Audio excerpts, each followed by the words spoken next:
He is a Republican representing the state of Louisiana. He joins us tonight. Senator, thanks so much for coming on. You bet. The president will be marked for all time. This is indelible, this mark of impeachment, the mark of the beast. What's your assessment of that claim? Well, I think the Senate is going to have something to say about this.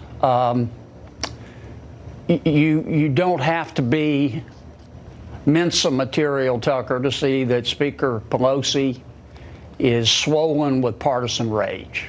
And the whole process in the House was rigged. We're going to do it differently in the Senate. We're going to treat both sides fairly. As I said the other day, when we're done, I don't want the American people to look at the Senate's work and say, well, we just got run over by the same truck twice. It was unfair in the House and it was unfair in the Senate. I want people to walk away and say, look, the Senate was fair. They did it right. They gave equal time to both sides, and we understand the allegations, and the Senate voted. And that's what we're going to try to do. It's probably unknowable at this stage, but what do you expect the timeline roughly to be for this? I think there'll be a presentation first by the prosecution. And there's been a lot of talk about, well, witnesses. I realize that common sense is illegal in Washington, but common sense would tell you that discussion of witnesses is premature.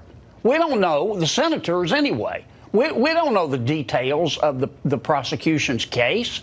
We don't know the details of President Trump's defense because Speaker Pelosi didn't allow him to have one. And in terms of the prosecution's case, if you ask 9 out of 10 senators, they'll tell you they hadn't read the transcripts of the House, and the 10th is lying. All they have done is look at the news articles, and they're reading the media reports. And as we know, after the reporting on the Steele dossier, you have to be careful what you read.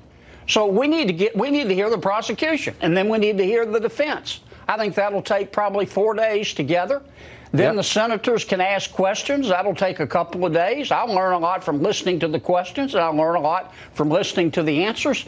And then after we actually possibly know what we're talking about, we can make a decision about witnesses. Now, I want to be fair about the witnesses. If we end up calling Chuck Schumer's witnesses or the Speaker Pelosi's witnesses, I think the Speaker and Senator Schumer are together on it. I want to treat the defense fairly. The president gets to call witnesses too. Yeah.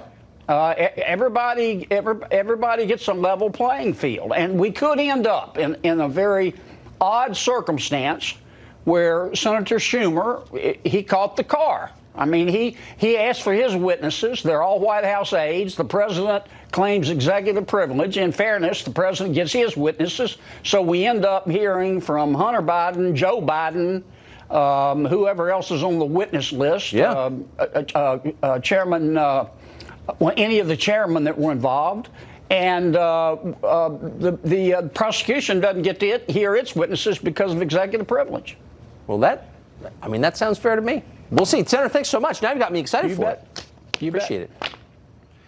And a scenario like the one you just heard is being openly discussed and considered by Senator Mitch McConnell.